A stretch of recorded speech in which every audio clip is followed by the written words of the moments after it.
सबक फिर पढ़ सदाकत का, अदालत का, शुजाअत का। था GKM को। लास्ट कॉलर है, चूंकि ऊपर ले लिया था इसलिए बात हो रही। चलें 5 जी मिनट। नमस्ते मुफ्ती साहब, काफी दिनों से जो है आपको मैं सुन रहा हूँ जी और मेरे नज़दीक जो है आप जो है एक अच्छे मुफ्ती लगते हैं, तो इसलिए काफी दिनों से बात करने के लिए, अब चूंकि आज लास्ट में जुड़ा हूँ तो ज्यादा बात हो भी नहीं पाएगी। लेकिन जो अभी आपने एक दलील दी, मैं सीधे मुद्दे पर आता हूँ कि जो छोटे बच्चों को बच्चे मर जाते हैं, उसके बारे में जो आपने कहा उससे मैं सहमत नहीं हूँ। क्योंकि एक तरीके से अगर बिना टेस्ट के छोटा बच्चा मर जा रहा है तो बाकी जो लोग टेस्ट दे रहे हैं तो उनके साथ तो अन्याय हुआ ना, कि वो बिना टेस्ट किए, जी, जी बिना जी जी टेस्ट बोले। किए वो जन्नत में जा रहा है। अगर 1 करोड़ बच्चे भी मरते हैं उस नाबालिग बच्चे, तो जो 400-500 करोड़ लोग हैं उनके साथ तो अन्याय ही हो रहा है ना। जी मुफ्ती साहब। अच्छा, ये सवाल इससे पहले भी एक मर्तबा किया गया था और मैंने जी उसके जवाब में जो कहा था मैं वही पूछ रहा हूँ, वही कह रहा हूँ कि जब हम ये कहते हैं कि ये जो चलो जी 5 लाख बच्चे मर गए बचपन में और उनको जन्नत भेज दिया गया, तो ये उन 5 करोड़ बड़ों के साथ नाइंसाफी हुई। तो मुझे बताएं कि नाइंसाफी की डेफिनेशन क्या है? किस चीज को हम नाइंसाफी कहते हैं? अन्याय क्या है? नहीं, अन्याय का मतलब कि कोई आपने पैरामीटर बनाया, टेस्ट टेस्ट के आधार पर रहा है सिंपल सी तो बात है, फिर। अन्याय का मतलब है हक तलफी। आपका हक ले लिया, जी जी हक तलफी है ना भाई। आपका एक राइट था, वो राइट आपसे हमने ले लिया। ये हक तलफी अन्याय है, नाइंसाफी है। ठीक है, समझ गए? जी। ठीक। अब मुझे एक बात बताएं कि ये जो 5 लाख बच्चे जन्नत में पहुंचे हैं, तो क्या इन्होंने उन 5 करोड़ का कोई हक ले लिया या अल्लाह ने इन 5 करोड़ का कोई हक ले लिया?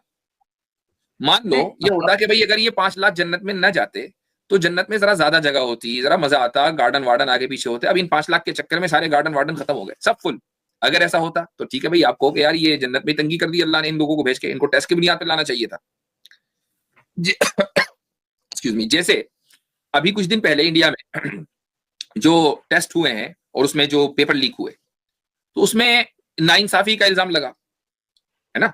वो नाइंसाफी का इल्जाम क्यों लगा कि भाई कुछ लोगों को टेस्ट के गुजारे बगैर उनको पेपर लीक कर दिया गया और वो सीधे आगे पहुंच गए और बाकी लोगों को टेस्ट देना पड़ा। तो जो आगे पहुंचे उन्होंने जो पीछे रह गए थे उनकी सीटों को ऑक्यूपाई कर लिया, लोग रह गए पीछे, इसलिए गड़बड़ हुई ना। तो यहां तो ये गड़बड़ है ही नहीं। जो 5 लाख गए, उन 5 लाख लोगों ने 5 करोड़ लोगों की जगह को ऑक्यूपाई नहीं किया, जगह में उतनी नहीं, वसात है। तो प्रॉब्लम क्या है? नहीं, प्रॉब्लम ये है कि आपने एक पैरामीटर बनाया है कि 33 नंबर पाने वाले बच्चे पास होंगे, जी उससे जो कम नंबर पाएगा वो फेल हो जाएगा। जी लेकिन आप कुछ लोगों को 33 से कम जो हैं उनको भी आप पहुंचा रहे हो, तो ये ठीक, तो बिल्कुल एक सही, पैरामीटर बिल्कुल सही, आप। बिल्कुल सही। ये आपका एग्जाम्पल इसलिए गलत है। मान लीजिए अगर ये बात होती कि भाई देखो जो शिर्क करेगा वो भी जन्नत में जाएगा, जो ईमान लाएगा वो भी जन्नत में जाएगा। अब यहां सवाल ये होगा कि भाई शिर्क करने वाला भी जन्नत में है, ये तो अजीब नाइंसाफी है। ईमान लाकर भी हम जन्नत में जा रहे हैं, वो भी जन्नत में जा रहा, तो क्या फायदा? ईमान लाकर अच्छे काम करके क्या फायदा कि मुजरिम भी अगर जन्नत में जा रहा है? यहां पर ये आप कह सकते हैं। लेकिन अब मैं आपको एक मिसाल देता हूं। मिसाल ये है कि आपने कहा कि 33% से नीचे वाला, वो एक नीचे उसके कब आए? जब वो एग्जाम में बैठा, जब भी तो 33% से कम आए ना उसके, वरना आप हम्म कैसे डिसाइड करेंगे एग्जाम में बैठे बगैर? अब एक हम्म एक बंदा है कि जो एग्जाम ही में नहीं है, ठीक है, एग्जाम ही में नहीं है, और उसको उसके स्किल्स की बुनियाद पर, स्किल्स की बुनियाद पर, ना कि उसकी एजुकेशन की बुनियाद पर, स्किल्स की बुनियाद पर उसको कोई ओहदा दे दिया गया। तो मुझे बताएं कि इसमें क्या नाइंसाफी है? नहीं, ओहदा की बात नहीं नहीं, यहाँ। उस ओहदे इस की तो बात है, ओहदा एक इस प्रिविलेज है। एग्जाम्पल वो स्किल्स इस की बुनियाद पर भी मिल सकता है, एजुकेशन की बुनियाद पर भी मिल सकता है। गवर्नमेंट ये कहती है कि भाई एजुकेशन की बुनियाद पर नहीं, हम इस बंदे को स्किल्स की बुनियाद पर लेकर आए आगे।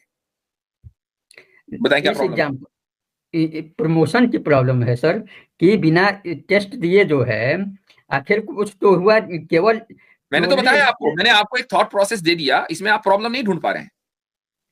प्रॉब्लम है सर कि बिना कोई टेस्ट दिए स्किल्स की बुनियाद पर सीधे जमीन से उठा के भी नहीं लिया जाएगा, ऐसा भी नहीं अब आप होता देखें, है। अब आप देखें कि मसलन आपके यहाँ मुल्क में स्पोर्ट्स मंत्री ने क्या कभी जिंदगी में कोई मैच जीता है, खेला है? नहीं, एक स्पोर्ट्स मिनिस्टर तो हुए थे, ये तीरंदाज थे, राज्यवर्धन सिंह राठौर।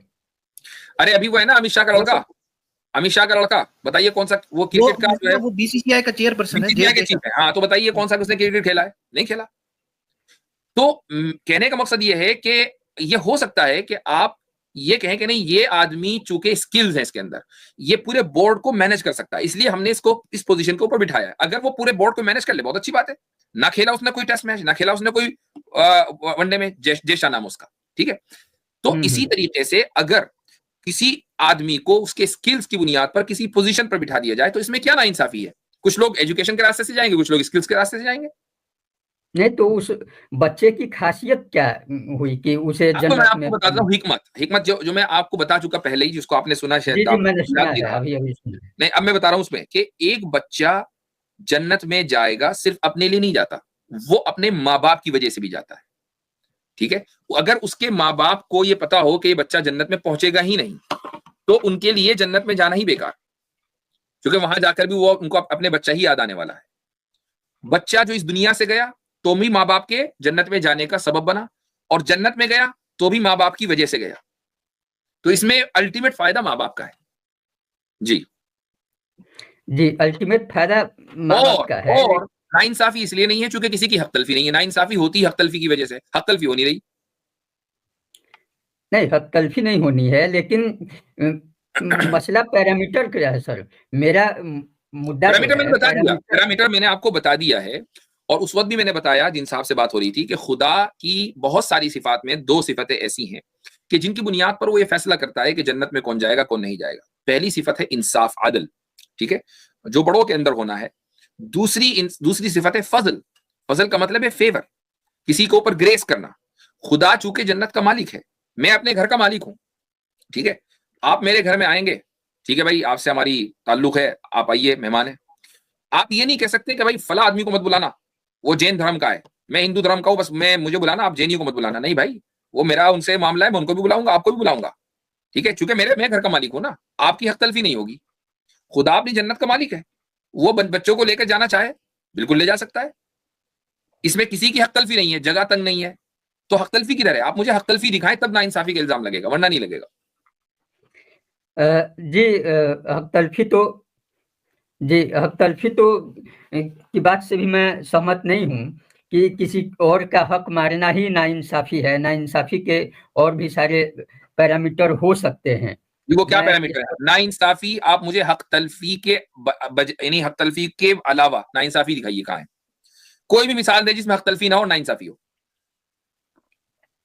नहीं, मैंने जैसा कि पहले ही बताया कि आपने औरों के लिए कहा कि टेस्ट है, मैंने आपसे सवाल किया मेरे भाई, मुझे भी जाना है, अब टाइम भी बहुत हो गया। नाइंसाफी की मिसाल दें जिसमें हक तलफी ना हो।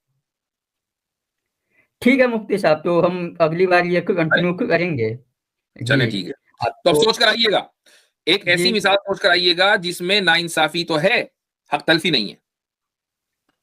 जी, ठीक है, धन्यवाद, नमस्ते। चलें जी, इजाजत लेंगे आपसे। अच्छा, ये सबक फिर पढ़ सदाकत का, अदालत का, शुजाअत का, लिया जाएगा तुझसे काम दुनिया की इमामत का। सबक फिर पढ़ सदाकत